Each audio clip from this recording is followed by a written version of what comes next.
Narito po ang full video ng pagbibigay ng mensahe ng mga boss ng Onesie Entertainment, ang SB19, at ang paliwanag bakit nga ba walang speech si Ken. Anyway, si Ken po ay nasa Onesie Entertainment year-end party.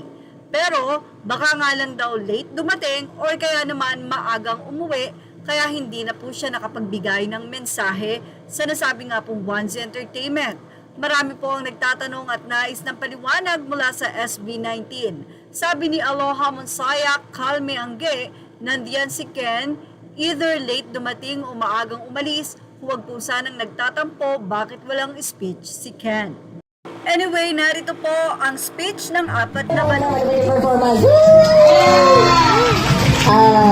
Surprise talaga kami. At syempre po, thank you for making time siya sa Christmas party natin. I know we had a long, very long year. Exhausting but fruitful year. Alam po natin lahat ng mga plans natin last year.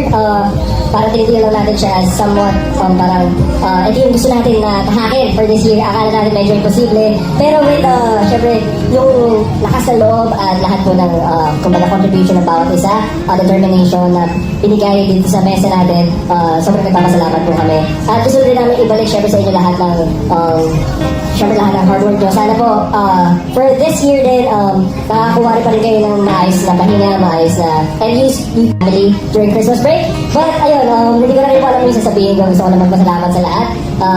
Gusto ko na rin po talagang sabihin na thank you for making this a very fruitful and wonderful year. Maraming salamat po, Onesie, at sa lahat po ng syempre kasama sa bumubuo ng iba pang mga ina-outsource namin ng mga kaibigan at pamilya namin dyan. Maraming salamat. Editor 2, security, W3, at sa lahat po sa inyo. Ayun, baka may gusto pa kayong sabihin, everyone. Naubusan na po ako dito.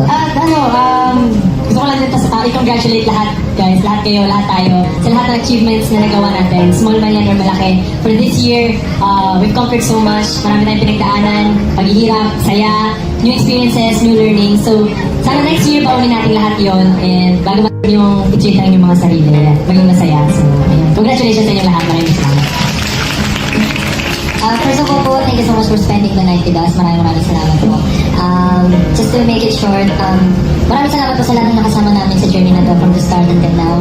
Before wala ko naniniwala sa amin, pero looking at you guys tonight, masasabi ko hindi man naging strong yung foundation namin, pero mas grabe yung sumusuporta sa amin ngayon. At nandyan kayong lahat ngayon. Maraming salamat. Marami man tayong ginawa this year, but we promise next year, mas marami tayong gagawin. At let's pray na magiging successful ang lahat kasi nagtutulungan tayo together. Thank you so much. Wakas ng 2025 at simula ng 2026. Ay po, maraming salamat po. Salamat ulit sa pagdalaw dito sa year-end party natin. So sabihin na I'm so proud of what we have here. Sobrang talentado ng mga tao natin. Ay po, maraming salamat po. Salamat ulit sa pagdalaw dito sa year-end party natin. So sabihin na I'm so proud of what we have here. Sobrang talentado ng mga tao na nandito ngayon. Kanina lang, may mga sumayaw. Hindi mo na-expect, napakalulupit. Pero, sobrang tayo po nangyari yung taon. Mga ambitious projects na hindi mo akalain na magagawa natin all together. Yung team na lumipad, nag-tour, yung mga marketing strategies or mga talagang initiatives natin, talagang nagawa natin siya. Maraming learnings. Pero ultimately, nagsiksik tayo. And we will keep raising the bar higher next year. So maraming salamat po sa buhay ng lahat. Kayo talaga yung talagang nag-push namin para ma-achieve namin yung mga na-envision namin in the future. And sama-sama po tayo ako.